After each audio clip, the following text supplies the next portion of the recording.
Good afternoon. My name is Burton Lim, Assistant Curator of Mammalogy at the Royal Ontario Museum. And I'm delighted you can join us for today's program, ROM Connects, Describing a World, Conservation and Wildlife Photography for Everyone. I'd like to begin by acknowledging that the ROM sits on what has been the ancestral lands of the Wendat, the Haudenosaunee Confederacy, and the Anishinaabeg Nation, including the Mississaugas of the Credit First Nation, since time immemorial to today. We are featuring today conservation and wildlife photographer Andrew Wright as he shares some of his favorite photographs and experiences.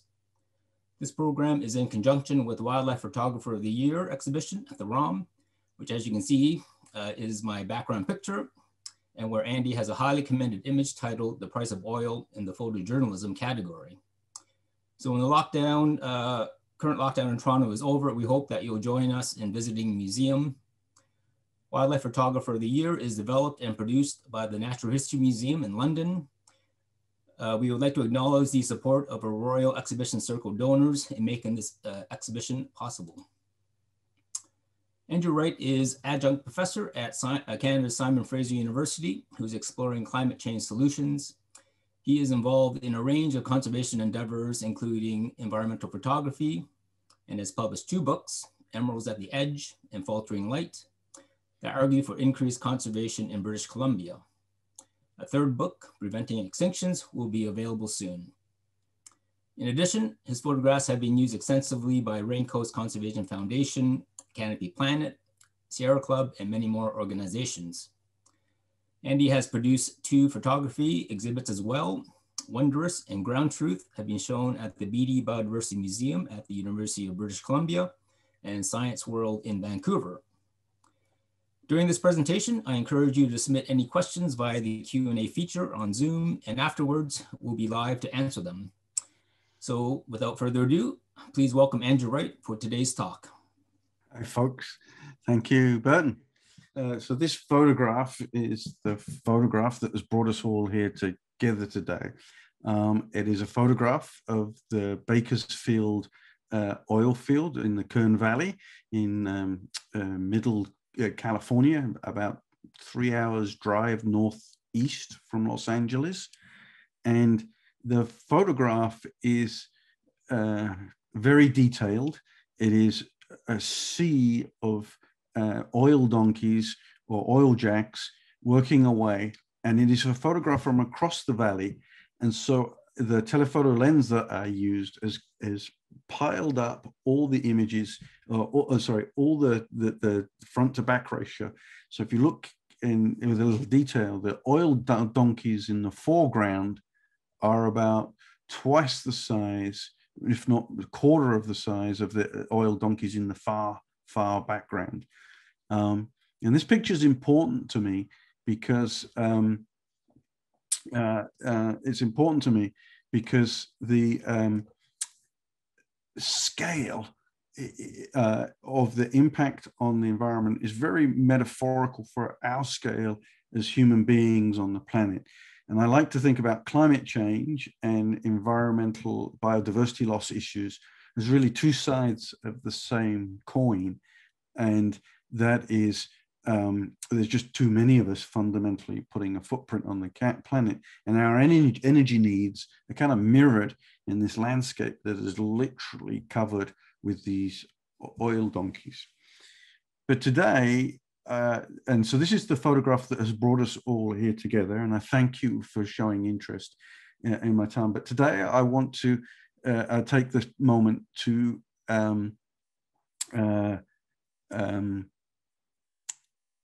take you on my personal journey and to some of the glorious places of the planet, celebrate some spectacular places and creatures in the guise of the notion of conservation and documentary photography.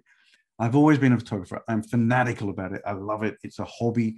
I've done it as a teenager through my teenage years, but then life of going to university, studying to become an engineer, moving into a career and ultimately building a company got in the way of my photography.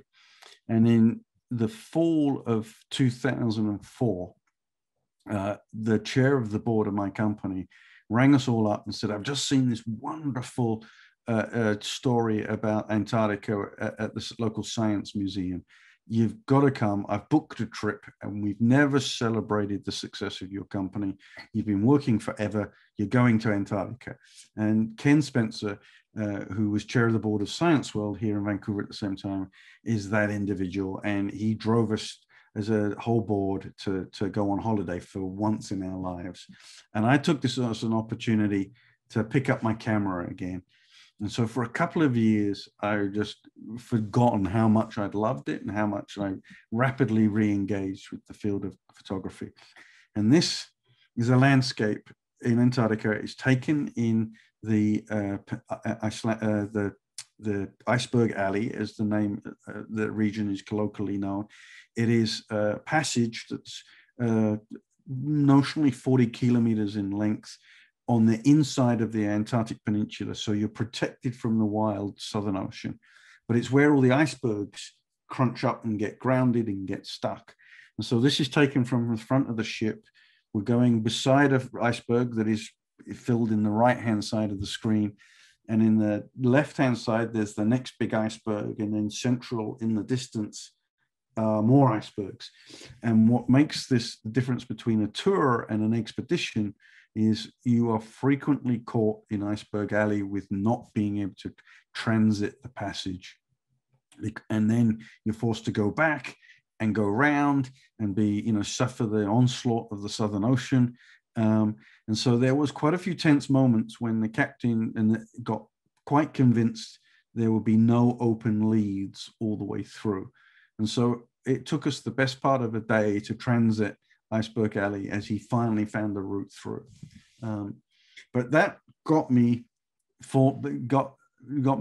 my photographic juices, if you like, once again stirred up and using. So this picture is taken on film. And of course, now I'm a digital photographer. And as we transit very quickly away from Antarctica here, you'll see the huge difference that comes with digital photography. And so I spent a couple of years, indulging in my spare time in just taking beautiful photographs. But I am a very goal and purpose-driven individual, for better or for worse. And there's only so many times you can take a picture that wows your friends, and how many more wows do you need? It's like the early days of Instagram, I guess. I don't have an Instagram account, but you get that feedback from your friends. But after a while, how many picture postcard, chocolate box photographs do you really need to take, right? And it was about this time that I became engaged in supporting the Great Bear Rainforest Agreement here in British Columbia, which was this endeavor to take this phenomenal ecosystem. It is one of the few quasi-intact big scale ecosystems left in the world, to the point that the BBC and David Attenborough's series Great Migrations picked on 6 in the world, of which the salmon migration into the core of the Great Bear Rainforest was one of the 6 in the world that they featured. So it is quite rare and quite special and quite unique. So this photograph for me envelops everything that the Great Bear Rainforest is about. You've got this gorgeous spirit bear up in the right-hand corner of the frame, walking down this log towards me. I'm standing in the river, in the foliage at the edge of the river. I'm very close to this bear. This was taken with a 70 to 200 millimeter lens, notionally about mid zoom. So he's pretty close. You can figure that out. And you can see his paw, he's just angled, ready to go and dive on the spawning salmon in the river. And you can just see in the bottom left of the frame, the tail of one pink salmon breaking the water. He's totally fixated on fishing. And the lead up to this picture was quite something. We'd been standing there for 8 or so hours without a glimpse of any bears. It's towards the end of the day. And I'd asked the guide, Marvin Robinson of Hartley Bay and the Git Gat Nation, if I could stand below the viewing stands, but actually in the river, because I was tired of, looking down on top of bears as opposed to being on their level. So as this bear comes down this log, I realize he can't see me, and I'm just another part of the foliage, and there's nothing more stupid than to go out into the wild and surprise bears in their own habitat. So I started rocking gently from side to side to let him know where I was. And about 4 footsteps before this picture, he'd stopped, looked at me directly in the eyes, his ears popped up, and it's like, oh, you guys again. And he went straight back to his fishing. It was a great moment, but I can assure you, in that microsecond when he acknowledged my presence, my calorific burn rate went through the roof because my heart was pounding. I can tell you. But the reason that I was there, and the reason of taking you to the Great Bear Rainforest, was we had supported the Great Bear Rainforest Agreement long before I'd even put a foot in the territory. I, as a young engineer in the 90s, had written a check to support Raincoast Conservation Society. And suddenly, 20 years later, this place was still embattled in efforts to protect this ecosystem. And I was horrified that an issue that in the news had vanished for me was still front and center in looking after the planet. So I became very involved in supporting change for the better in this area. And suddenly I had a purpose for my photographs. And that was, these organizations can't afford to pay for professional photographers. Everybody who works for these organizations is by and large a, borderline volunteer. They certainly don't get paid very well. And their hearts are full of, good spirits to do good things in these regions. And so I started giving away my photographs and volunteering my time to go in on these expeditions where, science data was being sought by the scientists. And I just started saying, well, look, bring me along. I'll, hump gear, I'll clean toilets, I can cook for the crowd. And by the way, I'll take a few pictures along the way. And my pictures are your pictures for all your campaigns and your education material, for instance. And so that has taken me there a handful of times. And something to which I'm very privileged. This is a photograph of a sleeping spirit bear. And it's one of the few times I went in as a tourist with my children. And so I've got twin girls, they're age 12. And we were really blessed this day because I've said to them, look, kids, I've been here 100 times notionally. And if you get 20 seconds of spirit bear time, you're really lucky. So bring a book and we're going to be sitting in the bush for a long time. Well, this mother bear, and you can see her sleeping here, she's just completely tuned out, zoned out, satiated with a belly full of salmon. Her cubs, she has 2 black cubs, are up the tree, and she's just reclined. Her, her paws are up. She looks like my Labrador on the sofa. She is totally at ease. And our whole day was filled with this bear. And every 30 minutes or so, she would wake up, call her cubs out of the tree, bring them down to the creek, start fishing, catch a fish, teach her kids how to strip the fish. And then when they were satiated, they'd go back up and snooze and digest. And my kids had 8 hours with this bear. And we had, my daughter Sophie and I had this really special moment when, we're standing still and at the side of the creek, and she chases her fish and she catches it and she ends up 3 feet away from us. And our bear viewing guide, Marvin again, just put his hand on our shoulder and said, be steady, she'll be cool. And 3 feet away from us, unable to take pictures because she's so close, our lenses won't focus, she strips and teaches her cubs to fish. It was one wonderful moment. And my point is that, bears are not monsters, but they are wild animals that need to be respected in their space. And of course, this next photograph, there's a stream of salmon, sockeye, coming up the river, is the life source that breathes nutrients into the whole forest system. So this picture is one of 10,000, believe it or not, of which of that 10,000, only a few photographs made the grade. So in this photograph, you've got salmon stacked up nicely from left to right in my mind. And you can see their jaws have all metamorphed. The big, teeth are coming out. The colors are vibrant. So you've got the sea of crimson and the sea of greens. And then behind them, it fades. You can see the fish stacking up behind them. And to get these photographs, it was this one was in the Adams River, which is when it does run at full tilt. This was the 2014 run. A lot of fish historically have come back. Many of you on the east might not appreciate we've had a landslide in the Fraser River that has significantly cut off the run. And so we have yet to determine how the impact on the species has been, but it could be catastrophic. Could be catastrophic. But we found a spot in the river downstream from the spawning grounds where these fish were stacked up. And so I took an old tripod, weighted it with 50 pounds of lead, bolted my camera upside down in its underwater housing underneath the legs. So it's like this tripod with weight and camera, and would wade out in my waders till I was like this, to the point where they're about to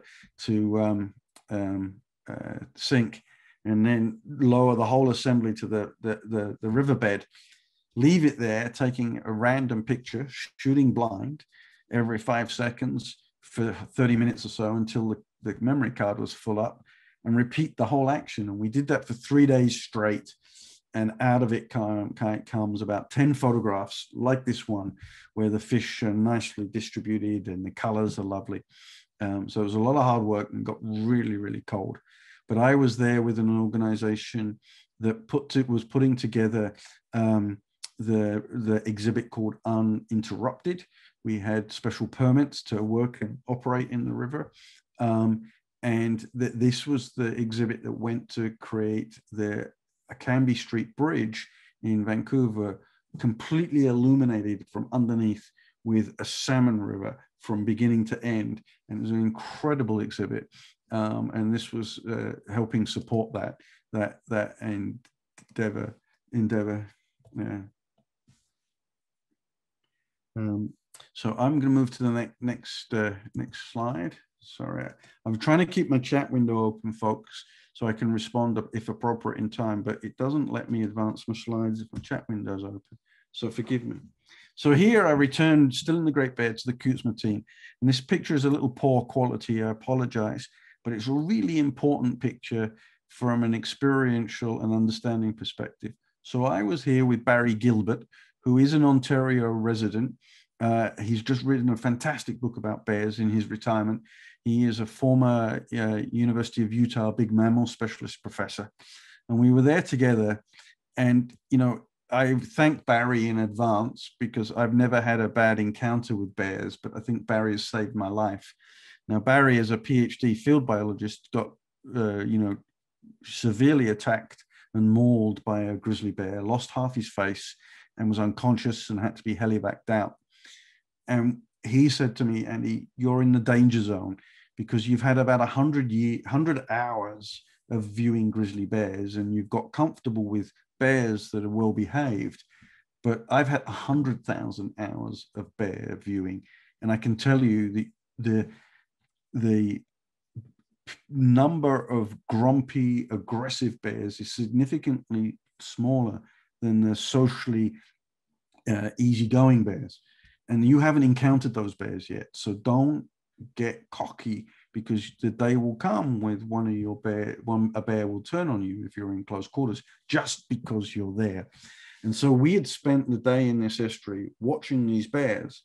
And for the best part of the day, all we'd seen is 2 ears pricked above these 4-foot-high sedges in this estuary as these bears wandered around grunting and growling at each other, but not coming. They were aware of each other, but not physically coming close to each other. And so we'd spent our time hoping to see a National Geographic kind of moment, the clash of titans. And finally, that moment came. And the reason why I show this fairly poor quality picture that was taken in last light in wobbling in a Zodiac, it's not too sharp, unfortunately. Shutter speed's way too low, but it had to be what it was these bears finally met. and they stood up and they bear hugged, true bear hug, where the arms of the bear came round. And the reason I'm showing you this picture is I turned to Barry afterwards, and they literally had tears in his eyes, because he said, Andy, I have seen 100,000 hours of grizzlies behavior, and I've never seen a bear hug, in true bear hug. And what came of this moment was we realized when we saw more of the bears that they were identically marked in their stripe down their back and their blonde patches.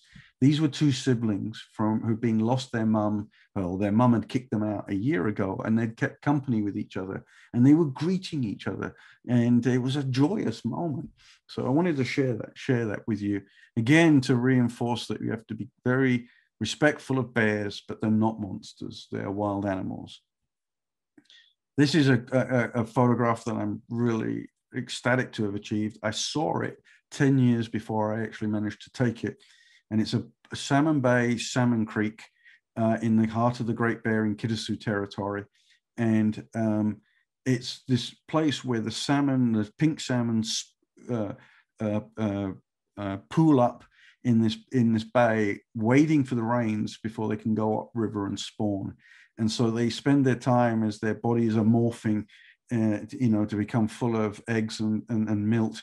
They're exercising, they're uncomfortable, and they're jumping all the time. And I'd seen this event 10 years previously when the sun backlit the bay, and you'd get these beautiful little moments where these fish burst and all the light and the raindrops, water droplets get backlit. But the camera gear at that time was nowhere near capable of being able to turn, located, and focused in those moments. So when we returned to this bay some years later, the gear that I had has improved dramatically. And so when everybody went for a hike, I knew I wanted to get this picture, and I stayed on the riverbank. And 400 shots later, I just got 2 or 3 that made the grade. And for me, this is one of those shots. This is another moment from the Great Bear.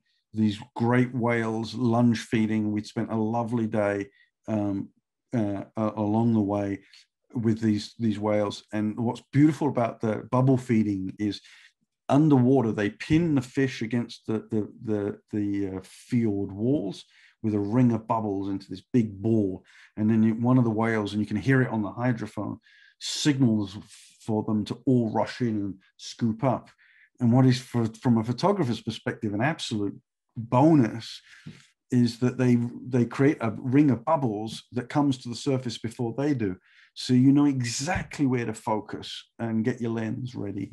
And of the sequence of pictures from that day, I chose this one because it's the one picture that in the bottom right-hand side of the frame where you can see the whales, there's a big pink tongue. That tongue is bigger than me. It's huge. And so it was a great morning with these whales bursting out of the water. Another early photograph, you can see low light, low quality. Again, these grizzly bears on the bank, sleeping, totally satiated and totally relaxed. This picture from the Great Bear also is a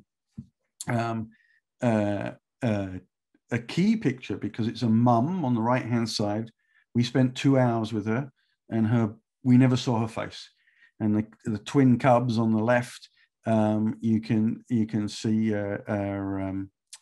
looking at us and engaged with us. And the reason that occurred was this mum, she's the first cub of the year, the scientists told us, first cubs she'd had, was a smart new mum. Some mums are not so bright at looking after their cubs because the boars will kill the juniors for food. And there was a big boar just 300 yards away, and she had tucked her cubs in under a waterfall that's off to our left, making a lot of noise. And she was downwind from the boar, so the boar couldn't smell us or her. And in this estuary, and called Coots, and another estuary called Mussel, and a few estuaries in Alaska where, people are quite present to come and see the bears, the mums have learned to bring their bears to the visitors because the boars have learned that they will get shot by the hunters, but the hunters aren't interested in the mums and the little juveniles. And so the mums have learned that it's a much safer space and they actively seek out the visitors to help create a more of a shield round their cubs, which I think is a quite interesting story because it illustrates how smart these animals really are. And just because we're in Canada, I got to leave you with a big moose at close quarters. And I could tell you the story, but we are running out of time a little here. So I'm going to whisk you now. So that all this work has been done, these photographs, to help support, securing the Great Bear Rainforest agreement and to preserve the area. But I've also worked with a group called Island Conservation. Sorry, this is a picture postcard from the Kleene Kleene where that moose shot. It's the headwaters of the Great Bear. We have also worked with other organizations, and this is the Oregon spotted frog here in British Columbia. There's only 300 pairs left, breeding pairs left. And I worked with the recovery team on the coast, of which Simon Fraser University's biological department are part of that. And these frogs have got the most beautiful eyes. They're only 1.5 inches to 2 inches in size, maybe a little bigger for a big male. And they're impossible to photograph. And so to get this photograph, I was out with the team that tracks and counts their numbers. And so every day they set traps for the frogs, and they go back the next morning to release the frogs. It's a totally harmless procedure because the traps are big enough to include food for the frogs, natural occurring food. But when they capture the frog, they weigh them, mark them, and so they can count them and make sure we can track the population, and then release them in their habitat. And so my job was to lay in my waders in the 6 inches of mud and water. And every time they released a frog, they would release it in front of me. And 99 times out of 100, it would spring away and you wouldn't get a picture. But once in a blue moon, they would sit still long enough to get a frame off. So here is one of those shots, and those eyes are just fantastic, I think. This is an underwater shot. And so when the frogs come together, they breed en masse. And so you get big egg masses floating in the wetland. And this picture is taken from underneath with one of those not disposable, but entry grade point and shoot cameras, waterproof one. And it's underneath the floating egg mass looking out at the world. And so every bubble is actually not a bubble, it's an egg at all the different stages of development. So some of them have just a pinprick of a tadpole in them, and others up into the top right of the frame here where my mouse is have big they're well into their development. And so I think I love this photograph because for me it's just like looking into a whole universe of life just about to explode. This is working for Island Conservation on the island of Palmyra, 1,000 nautical miles south of Hawaii. And it's an island that was overrun with invasive species. Now, invasive species on remote islands have been responsible for 86% of the documented extinctions that we've recorded in the last 300 years. So the introduction of rats, cats, goats, predominantly has either altered the landscape or they have preyed directly upon the indigenous species. And so seabirds, both eggs and chicks, predation by rats is a predominant factor. And so Island Conservation globally specializes in removing and eradicating those invasives. And this is on the island of Palmyra. And in this picture, these green lumps, this vibrant crab that you can see, this is a coconut crab that's as big as a coconut. And this is a small specimen. They can grow up to 2 feet and more in size. And their pincers are incredibly powerful that they can literally strip a coconut for its meat inside.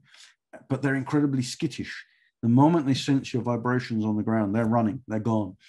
And so the only way to get pictures of them is to put yourself out there as bait and lay on the ground with your camera at the ready and let their chemosensors fire off. And the moment they can smell you, if there's no vibration, they'll come to seek you out. And so the only trick in all of this is staying very still and waiting for them to come relatively close. but not to forget your toes in your sandals, because they'll sneak up behind you and they can easily have a good crack at hurting you. So that's words to the wise there. But it was an incredible experience on this island. And we were there to do a bird population count, because 10 years previously, the rats had been eradicated, and the number of species that were coming back was, in A, the number of species, and B, the population density of those species was heartwarming. The island now teems with birds, and where previously there were only 3 species of crab, land crab, there's now 10. They've come back into abundance. And this photograph, I hope it's not too hard to decipher. It's a sea of green trees, and it's actually 4 photographs stacked beside each other with these white terns, the white tern, but they're locally known as fairy terns.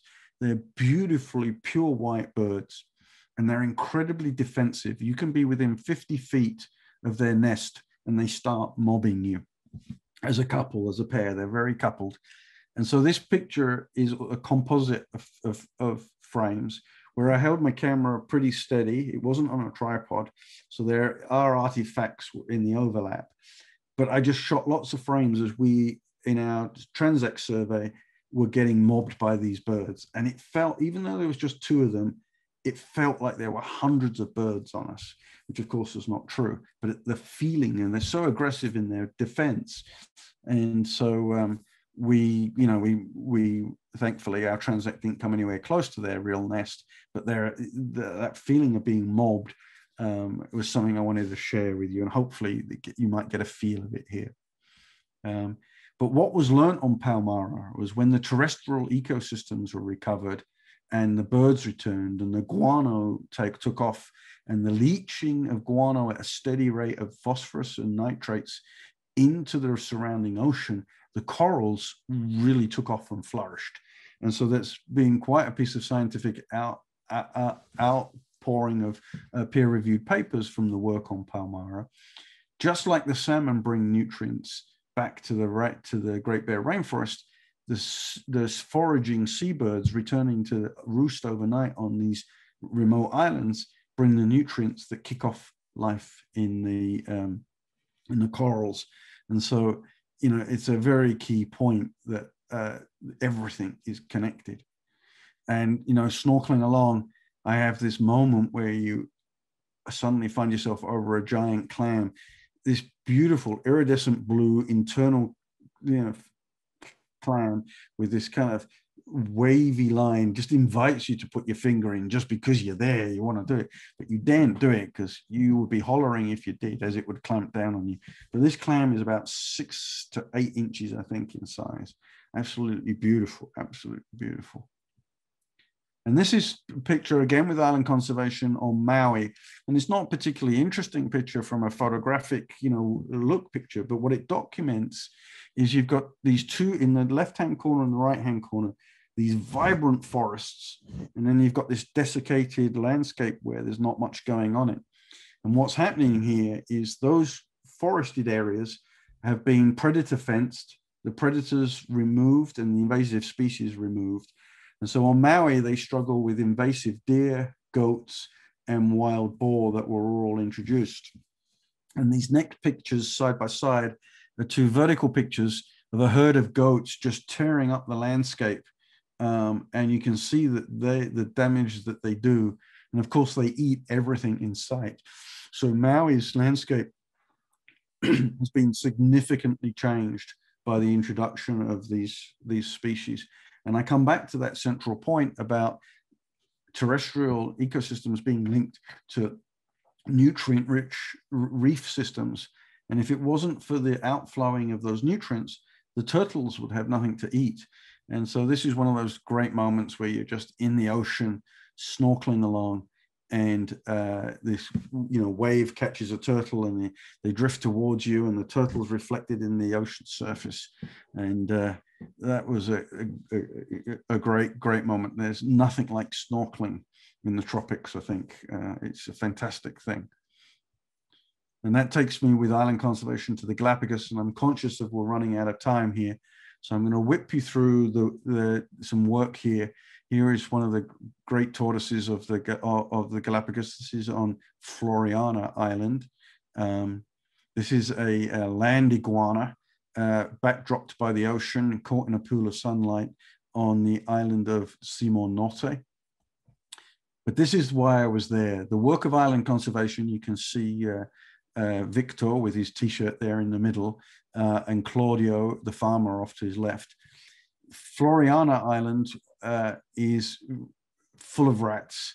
They're predating on every living creature there, it seems, and including the human food sources. So this is food for human consumption that has been overrun with rats. And sadly, you know, they will still be used for human consumption, even though in the West, we would regard this as not food safe at all. And so working on Floriana, the work of island conservation is critical because this photograph, although it may be deemed quite a boring straight shot, is actually one of the more important photographs I've taken because it documents the need for us to integrate land, water, and energy work directly with, you know, the impact on the environment. All of it comes together. And so this photograph was used for support granting applications that have allowed island conservation to build much better agricultural systems for the people of Floriana, so that A, their food productivity can go up, and B, because their animals and food supply is now secured, we can go about eradicating the rats without ensuring that the food supply is not impacted. And so the young man in the middle, the young underneath his dad's hand on his shoulder here, this is the chicken coops that have been built. I joke that this young man, because he's a really rambunctious young man, owes me a new camera, because then it was pouring a rain and you can see the netting above to stop predation on the chickens from the Galapagos hawk. He knew that the net was loaded with water. And when we were all standing in an appropriate spot, he twanged the net so that it would completely dump water on all of us, which included my camera, which subsequently fried. But he's a lovely young man and he was just being mischievous, but I tease him about, and he owes me a camera. And so I'll end here because we are running out of time. This was the closing day on Simon Norte, and a squall rolled in. And so we had this big, lovely rainbow occur in the background. And this pelican was just chilled on the rocks, watching us boarding back on our boat to get off Simon Norte. And suddenly, as the squall came forward, we actually were in the light of the rainbow at the end of the rainbow. And half the science team were Spanish, half were English. And suddenly it breaks out in Spanish, it breaks out in English. Everybody, like little kids, is like, where's the gold? Where's the gold at the end of the rainbow? And it was one of those, you know, cultural moments that transcends, you know, all cultures, all languages. Everybody knew what was going on, even though the English team didn't speak a word of Spanish. We were all having a moment. So I'll stop there to get to questions, because I was hoping to get through these oil, sand, and my energy work pictures, but we can take that and perhaps work that into the questions as Burton leads off the question Q&A session. Thank you, Burton. Okay, well, thank you very much, Andy, for that engaging presentation and fascinating stories associated with your photos, and also giving us an opportunity to explore your career and experiences in conservation photography. So we'll be able to answer a few of your questions now from the audience. So I encourage you to submit these through the Q&A feature on your screen. Okay, so I'll just sort of go over to the Q&A now. So there's been quite a few questions about equipment. So one of them is, can you tell us about your equipment? Do you use a tripod, Canon, or Nikon? For us amateurs not wanting to be too weighted down, what would you recommend when going to remote areas hoping to photograph wild animals? Well, I'm an engineer, and unfortunately, I'm saddled with, you know, it has to be perfect, which means that I will carry way too much gear than is good for me. It's as simple as that.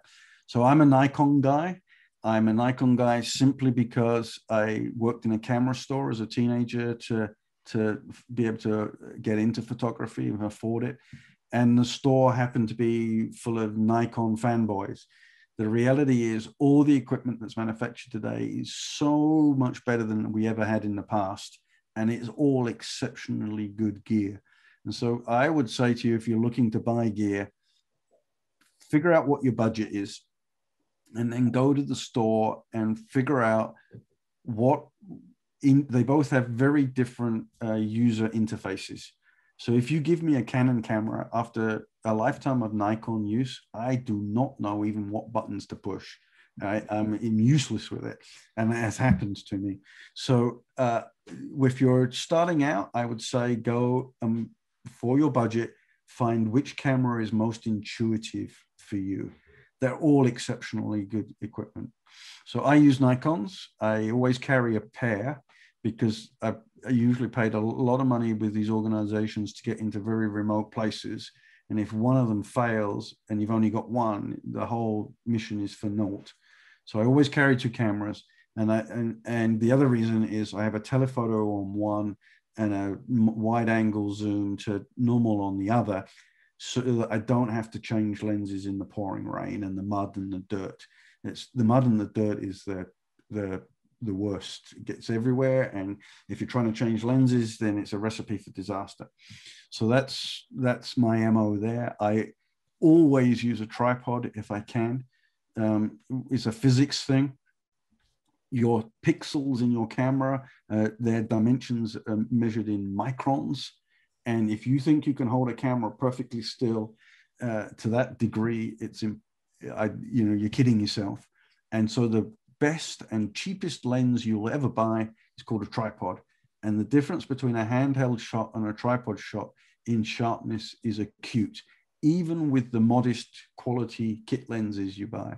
And so that I would say is my basic setup. What would I do if I wanted to travel light into the bush? Well, the new cameras that are coming out all seem to have image stabilization built into them, and it works extremely well. So that would be perhaps a way of dumping your tripod if you don't want to be lugging your tripod. But you do need a lens of some length. I am a firm believer. Should I back up a little perhaps?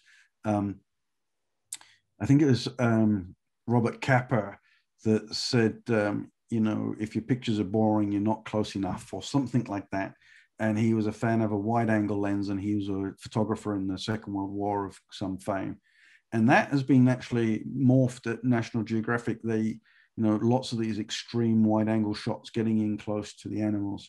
And one of the things I have learned through working with these conservation organizations and scientists, et cetera, is that you really can be very invasive at close quarters just by your presence. And so I take that as my watchword. So I keep my distance and don't try and get overly close. And that's what bigger lenses are for. So if you can, that would be the way to do it. But then the other thing to answer this question in here was about, getting into remote areas to get these great wildlife photographs. Some of the most fantastic pictures you can take are in your local nature conservancy area that are really quite accessible. We have the Rifle Bird Sanctuary here in Vancouver where the snow geese touch down. And I go every year trying to get that great picture. And they're always evading me. I think they know it. It's just like the orcas. They swim by my cottage every time I leave the cottage and go somewhere, and I've paid thousands of dollars to go whale watching, and they always come to visit when I leave. I think so. I do know you can get great pictures in your own backyard. You don't have to go quite so remote. I think we should touch base on, we had a question come in from Hal before the presentation kicked off. And he asked me to review and look at his pictures, which, he's a great photographer. And Hal, I don't know why you're asking me, he's a commercial photographer about what organizations want these pictures. And so there's two things that I do is I volunteer my time and I freely share my pictures because these organizations are running on shoestring budgets. But secondly, what hasn't really come out deeply today is whenever I go into the field for one of these organizations with them, I study their science, I read the peer-reviewed papers that they've published, and I get an understanding of the difficulty of the problem that they're researching and the challenges that they're facing in unpacking whatever the story or the science is. And I try to take a lot of documentary photographs that support that story. And they might not be the most, wow photographs. For instance, I've got one of the skulls of Galapagos finches, for instance, in the dirt in a pile of cat scat. Now, that is not the kind of picture you're going to want to use in a presentation or put on your wall, but is a critically important picture to showing you how bad the impact of cats is. And when you see one poop that has literally got 3 skulls in it, 3 birds died that day. And the impact on the wild finch population that doesn't breed at that rate, it's precipitous, So understanding the science, so that your pictures can be genuinely useful and illuminate the cause or the endeavor or the science that's being done, I think is a critical component. And I hope that answers your question, Hal. Okay, there's another question. What impact has the pandemic had on your profession, not being able to travel and take on projects? So are you giving a lot of presentations, or are you able to actually get out locally around your home? So I think that question came from Angie. So the reality is I'm an amateur photographer who's very passionate about it and does this to support organizations when and where I can. And so typically pre-pandemic would be maybe 2 or 3 trips a year if I was really, really lucky. And of course, I do photograph in my local neighborhood when I can. But I'm busy with a climate change research program as an engineer at SFU University. This is a true passion, and it's not a profession for me, which is why I tip my hat to Hal, who asked me, and I was like, Hal, you should be telling me, right? So hopefully that answers your question, Angie. Okay, there's another question. Do you ever collaborate with painters or artists like me who like to use their art to raise funds for the creatures? So Raincoast Conservation Foundation here on the coast has done several projects like that, where they've brought painters and artists and photographers together for joint galleries joint exhibits and galleries and auctions to raise money. My pictures are available to anybody who wants to use them for a good cause in any shape or form.